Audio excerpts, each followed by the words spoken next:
Hello everyone. Today topic is halogen family group 17 elements. अब हम ये बोल सकते हैं कि हम पी ब्लॉक के काफ़ी इंड की ओर आने की इंड की ओर आ रहे हैं। हम पी ब्लॉक की ओर ग्रुप 17 और 18 ही यहाँ बसते हैं और मेन इंपॉर्टेंट जो ग्रुप हमारे पास रहते हैं वो रहते हैं ग्रुप 17 और 18। 17 ग्रुप अपने आप में बहुत अलग ग्रुप है, क्योंकि अभी आप देखेंगे हाईली इलेक्ट्रोनेगेटिव एलिमेंट्स यहाँ पर को मिलेंगे हमें, तो इन्हें बुलाया जाता है हेलोजेंस फैमिली, इनको बोला जाता है। ठीक है ना। हेलोजन कहने का मतलब मैं आपको बता दूं कि इन्हें हेलोजन क्यों बोला जाता है। देखिए ये सी सॉल्ट से होते हैं, हेलो का मतलब सी सॉल्ट होते हैं। ठीक है ना। ये आपको सी वाटर से ज़्यादातर मिलते हैं, हमें सी वाटर से प्रोड्यूस होते हैं, इसलिए इनका नाम होता है हेलोजन फैमिली। ठीक है ना। तो हेलोजन कहने का सेंस आप समझ रहे होंगे। हेलोजन इसलिए बोला गया है, ग्रीक वर्ल्ड में हेलो को सी सॉल्ट बोला जाता है। ठीक है। और जैन से मतलब होता है प्रोड्यूसिंग, यानी सी सॉल्ट प्रोड्यूस करते हैं, सी सॉल्ट से मिलते हैं, तो इसलिए इनको बोला जाता है हेलोजेंस बोला जाता है। इसकी फैमिली में आप जानते हैं इसकी फैमिली कौन कौन सी है। इसमें आपको फ्लोरीन मिलेगा, आपको क्लोरीन मिलेगा, इसमें आपको ब्रोमीन मिलेगा और इसमें आपको आयोडीन मिलेगा और एस्टेटीन मिलेगा। ठीक है। लेकिन जो आपके पास एस्टेटीन होता है हमारे पास, जिसे हम एस्टेटीन 80 बोलते हैं, ये चार तो इसमें हेलोजन है। जो चौथा जो है इसमें जो पांचवा जो है रेडियो एक्टिव की तरह काम करता है। ठीक है। तो ये होने के लिए सब नॉन मेटोलिक एलिमेंट्स है हमारे। ठीक है। अच्छा, अब ये तो था कि मतलब हेलोजन क्या है, हेलोजन क्या मतलब क्यों इनको हेलोजन बोला गया है। ठीक है। अब हम थोड़ा इनकी केमिस्ट्री की ओर आते हैं, थोड़ा ये जानने की कोशिश करते हैं कि हेलोजन फैमिली में जो एलिमेंट हैं आपके फ्लोरीन है, क्लोरीन है, ब्रोमीन है या आयोडीन है, जो मेनली हम पढ़ते हैं, ये कहाँ पाए जाते हैं। देखिए हेलोजन हाईली रिएक्टिव एलिमेंट्स कहलाते हैं, बहुत ज़्यादा रिएक्टिव एलिमेंट्स हैं। ठीक है ना। और ये कभी भी नेचर में फ्री स्टेट में आपको नहीं मिलेंगे। इस बात को समझना मैं क्या कहना चाह रहा हूँ। जो हमारे पास हेलोजन फैमिली के जो फ्लोरीन, क्लोरीन, ब्रोमीन और आयोडीन है हमारे पास, ये एलिमेंट क्या होते हैं, ये बहुत ज़्यादा रिएक्टिव होते हैं और यही वजह है कि ये हमारे नेचर में फ्री स्टेट में नहीं पाए जाते। ठीक है ना। हम बोल सकते हैं halogens are highly reactive elements and hence do not occur in the free state और native state. The mainly occur in combined state. ये किस फॉर्म में मिलते हैं, कंबाइंड फॉर्म में मिलते हैं, यानी कि आपको ये आयोडाइड के फॉर्म में, ठीक है ना, हेलाइड्स के फॉर्म में ऐसे मिल जाएंगे आपको, लेकिन ये आपको फ्रीली ऐसे फ्लोरीन मिल जाए या क्लोरीन मिल जाए ऐसा पॉसिबल नहीं होता है। और फ्लोरीन की तो जो स्टेबिलिटी होती है उसके भी डिस्कस आप करेंगे कि हाईली रिएक्टिव एलिमेंट्स है पीरियोडिक टेबल का। तो पहला आता है fluorine. Fluorine occurs in insoluble fluorides to be extent of 0.07% in earth crust. ये बहुत कम पाया जाता है अर्थ क्रस्ट में। हम बोल सकते हैं 0.0% पाया जाता है हमारे पास जो फ्लोरीन होता है अर्थ क्रस्ट में। ठीक है ना। इतना ही पाया जाता है। The chief mineral of fluorine are, ये हमें फास्फोर यानी कि CaF2 में इसे मिलता है हमें। ठीक है ना। या फ्लोरोएपेटाइट से मिलता है। ठीक है। यानी कि कंबाइंड फॉर्म में मिलेगा। हम यहाँ से इसको निकाल सकते हैं, या हम जो कायोलाइट होते हैं Na3AlF6, यहाँ से हम फ्लोरीन को मिल सकता है, लेकिन फ्लोरीन कभी आपको फ्री स्टेट में नहीं मिलेगा। ठीक है। और जो सेकेंडली क्लोरीन होता है, क्लोरीन क्या होता है, ये हेलोजन में सबसे ज़्यादा अमाउंट में पाया जाता है। यानी कि बोल सकते हैं अगर आप 4 देखेंगे तो इसमें क्लोरीन सबसे ज़्यादा मिलेगा आपको, क्योंकि क्लोरीन जो होता है हेलोजन फैमिली में, वैसे तो इसका अमाउंट ज़्यादा है नहीं, लेकिन अपने फैमिली के हिसाब से जो क्लोरीन का जो अर्थ क्रस्ट पे जो परसेंटेज है 0.14% है। ठीक है ना।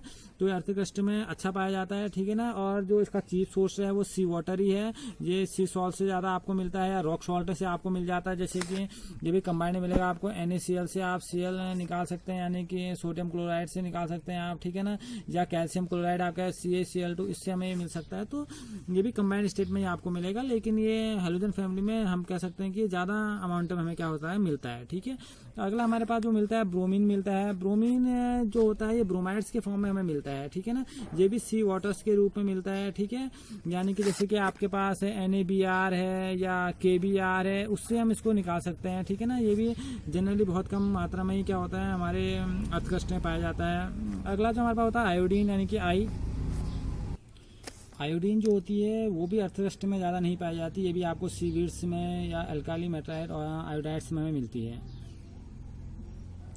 और एक कंबाइंड स्टेट में मिलेगी हमें NaIO3, इस स्टेज से हमें मिलती है। ठीक है ना। अभी कंबाइंड स्टेज में हमें मिलती है, हम बोलते हैं सोडियम आयोडाइड से हमें मिलती है।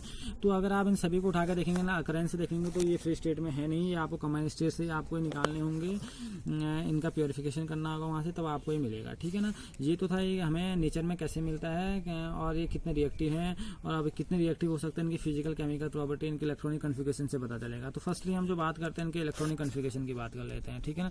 इलेक्ट्रॉनिक इलेक्ट्रॉनिक कन्फिगरेशन की बात अगर हम करें इस ग्रुप की, तो ये ग्रुप का इलेक्ट्रॉनिक कन्फिगरेशन होता है ग्रुप 17 का, वो होता है NS2NP5, ठीक है ना। आप देख रहे होंगे जो स्टेबल इलेक्ट्रॉनिक कन्फिगरेशन होता है वो होता है NS2NP6। सिर्फ एक इलेक्ट्रॉन की जरूरत है उनको स्टेबल होने के लिए। तो सोचिए कितने ज़्यादा नोबल गैस के पास है, और इसका मतलब है कि स्टेबिलिटी पाने के लिए क्या होते हैं, दूसरे के इलेक्ट्रॉन क्या करते हैं, अपने और अट्रैक्ट करेंगे, बहुत जल्दी अट्रैक्ट करेंगे।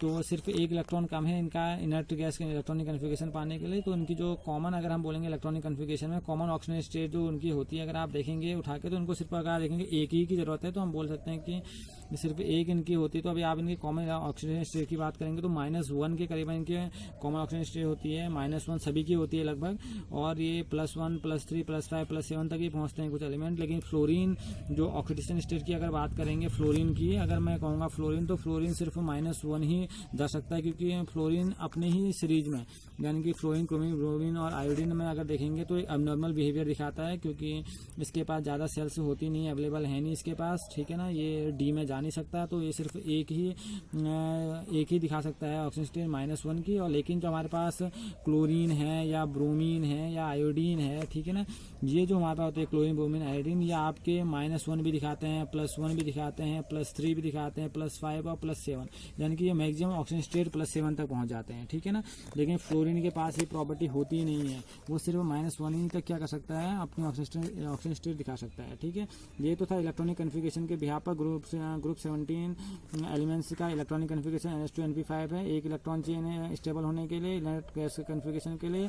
अगर हमने यहीं से ऑक्सीजन स्टेट की बात कर ली, जो फ्लोरीन होता है -1 पर ही रहता है, क्योंकि इसके पास सेल नहीं है। अगर आप देखेंगे फ्लोरीन को, अगर फ्लोरीन को खोलेंगे, फ्लोरीन का 9 होता है, तो 9 मतलब आपका क्या है, 1s2 2s2 और 2p5। देखिए एक इलेक्ट्रॉन इसको चाहिए, ठीक है ना। इसके पास आगे की सेल है नहीं, जिसकी वजह से सिर्फ एक ही इलेक्ट्रॉन ले सकता है। लेकिन अगर क्लोरीन, ब्रोमीन, आयोडीन की बात बोलेंगे तो उनके पास डी ऑर्बिटल होता है, जिसके पास इनकी कैपेसिटी होती है वैकेंट डी ऑर्बिटल में इलेक्ट्रॉनों को लेने की, जिसकी वजह से +7 तक भी पहुंच सकते हैं, ठीक है ना। और जनरली ये सभी आपको एक कॉमन ऑक्सीजन स्टेट दिखाएंगे, वो होती है इनकी -1, ठीक। ये तो था इनका इलेक्ट्रॉनिक कन्फिगरेशन का हमने बात की है इसके बिहाफ पर। अब इनकी कुछ फिजिकल प्रॉपर्टीज़ की बात कर लेते हैं कि फिजिकल प्रॉपर्टी इनकी क्या होती है। कुछ फिजिकल प्रॉपर्टी की अगर बात बोलें तो मेन फिजिकल प्रॉपर्टी में इनका अगर हम देखेंगे मेल्टिंग और बॉइलिंग पॉइंट की अगर बात कहूँ मैं फिजिकल प्रॉपर्टी में, दो इनकी अगर फिजिकल हम प्रॉपर्टी की बात कर रहे हैं, तो अगर फर्स्ट जो फिजिकल प्रॉपर्टी अगर मेल्टिंग और बॉइलिंग पॉइंट देखें इनका, ठीक है। तो मेल्टिंग और बॉइलिंग पॉइंट की अगर बात करेंगे तो हमने ये डिस्कस अभी थोड़ी देर पहले किया है। जो हेलोजन्स होते हैं वो कहते हैं हाईली रिएक्टिव होते हैं, ये कंबाइंड स्टेज में मिलते हैं, ठीक है। और हेलोजन कभी आपको सिंगल फॉर्म में मिलेगा नहीं, और जितने भी हेलोजन होते हैं वो डायटोमिक मॉलिक्यूल से बनाते हैं एलिमेंट्री स्टेट में, यानी कि आपको F2 Cl2 Br2 I2 इस फॉर्म में आपको ये मिलेंगे। तो हम बोल सकते हैं कि ये जो डिफरेंट मॉलिक्यूल होते हैं हेलोजन के, ये जब एक दूसरे से जुड़ते हैं, यानी कि हेल्ड टुगेदर, हम बोलते हैं different molecules of halogen are held together by weak van der Waals force of attraction. The strength of this van der Waals force increases as the size of halogen increases from fluorine to iodine. Fluorine to iodine ये चीज़ें क्या होती है, बढ़ती हैं। अगर हम ये चीज़ देखेंगे तो F2 and Cl2 are gases है रूम टेम्परेचर। जो हमारा फ्लोरीन और क्लोरीन होती है गैस होती है रूम टेम्परेचर पर। Br2 आप जानेंगे ब्रोमीन एक ऐसा एलिमेंट है, एक ऐसा नॉन मेटल है जो क्या होता है रूम टेम्परेचर पर लिक्विड होता है। आप जानते हैं कि फ्लोरीन है F2 या Cl2 जो मिलेगी ये गैस है आपकी, ठीक है ना। लेकिन जो ब्रोमीन है वो रूम टेम्परेचर पर क्या हो जाता है, लिक्विड होता है, ठीक है ना। और जो आयोडीन है वो क्या है, एक सॉलिड है आपका, ठीक है ना। आयोडीन आपका एक सॉलिड की तरह बिहेव करता है, ठीक। तो further due to the increase the van der Waals force of attraction, अगर आप देखेंगे इनमें क्या हो रहा है, लगातार van der Waals force of attraction क्या होगा, बढ़ेगा, ठीक है ना। एज यू मूव, अगर आप क्या कर रहे हैं, ऊपर से नीचे आ रहे हैं, मूव डाउन द ग्रुप आ रहे हैं, the melting point and boiling point increase the atomic number. इनका मेल्टिंग पॉइंट क्या होगा, जैसे जैसे आप इनका एटॉमिक नंबर बढ़ाते चल जाएंगे, इनका मेल्टिंग और बॉइलिंग पॉइंट क्या होगा, इंक्रीज होता चला जाएगा। यानी कि फ्लोरीन का कम होगा, लेकिन क्लोरीन का फिर ज़्यादा, फिर ब्रोमीन का और ज़्यादा, आयोडीन का सबसे ज़्यादा, ठीक है ना। अगर क्या कर रहे हैं आप, ऐसे नीचे की ओर आ रहे हैं, मेल्टिंग और बॉइलिंग पॉइंट क्या होता है, एटॉमिक नंबर बढ़ने के साथ क्या होता है, मेल्टिंग बॉइलिंग पॉइंट बढ़ने चल जाता है। और सेकेंडली चीज़ अगर इसमें एक चीज़ और बात करें कि फिजिकल प्रॉपर्टी में, तो इसका नॉन मेटेलिक कैरेक्टर, ये सब क्या होते हैं, हाईली नॉन मेटेलिक होते हैं, ठीक है। नॉन मेटेलिक हैं क्योंकि इनमें ये क्या होते हैं, मोस्ट इलेक्ट्रोनेगेटिव एलिमेंट्स हैं। यानी कि इनमें सबसे ज़्यादा इलेक्ट्रोनेगेटिव एलिमेंट्स कौन सा होता है आपका, फ्लोरीन सबसे ज़्यादा इलेक्ट्रोनेगेटिव एलिमेंट है, ठीक है ना। तो हम बोलेंगे जो उनकी इलेक्ट्रोनेगेटिविटी होती है डाउन द, अगर नीचे की ओर आएंगे तो इलेक्ट्रोनेगेटिविटी कम होते चले जाती है, क्योंकि फ्लोरीन सबसे सबसे अच्छा इलेक्ट्रोनेगेटिव है, फिर क्लोरीन थोड़ा कम है, फिर ब्रोमीन और कम है, आयोडीन और कम है। क्योंकि हम जानते हैं कि अगर हम अक्रॉस द पीरियड ऐसे जाएंगे, अगर हम ग्रुप में ऐसे चल रहे होंगे 13, 14, 15, 16, 17 में जा रहे होंगे तो नॉन मेटेलिक कैरेक्टर बढ़ता है, लेकिन जैसे नीचे की ओर जाते हैं तो यहाँ पर को नॉन मेटेलिक कैरेक्टर क्या होता है, डिक्रीज होता है, और मेटेलिक कैरेक्टर क्या होता है, बढ़ता है। होने के लिए सभी नॉन मेटेलिक हैं, लेकिन फ्लोरीन में सबसे ज़्यादा क्या होता है, नॉन मेटेलिक होता है, ठीक है ना। और एटोमिसिटी की बात हमने की, जो हैलोजन होता है उसके पास आप जानते हैं एक ही इलेक्ट्रॉन की कमी है इलेक्ट्रॉनिक कन्फिगरेशन को पूरा करने के लिए, NH2NP5। अगर हम देखें NH2NP5 की बात इसमें करें तो halogens are very reactive elements. एक एलिमेंट किसी से भी ले सकते हैं, हाईली इलेक्ट्रोनेगेटिविटी होने की वजह से एक इलेक्ट्रॉन किसी भी दूसरे एलिमेंट का क्या कर सकते हैं, अपनी ओर अट्रैक्ट कर सकते हैं और क्या बना सकते हैं, NH2NP6, जिसकी वजह से हम बोल सकते हैं जो इनमें एटोमिसिटी बनाने की जो प्रॉपर्टी होती है बहुत अच्छी होती है, क्योंकि बहुत ज़्यादा रिएक्टिव एलिमेंट्स होते हैं, ठीक है ना।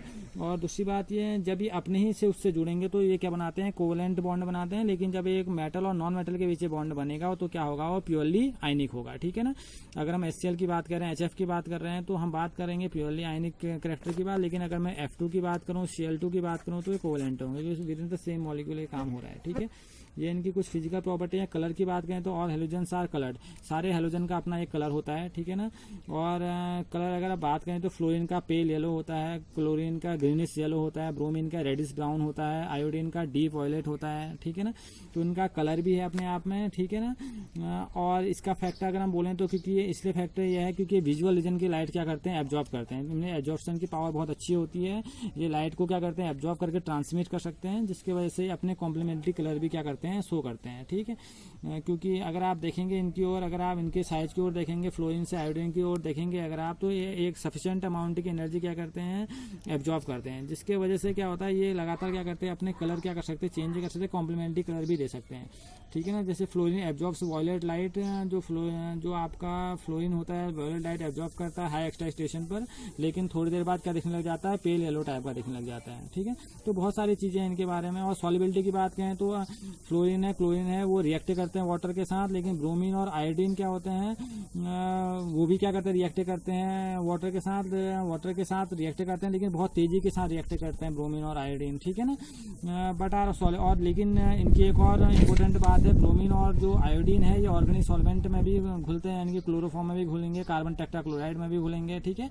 तो ये उनमें यानी कि ऑर्गेनिक में डिजॉल्व होने की भी इनके पास पावर होती है, ठीक है।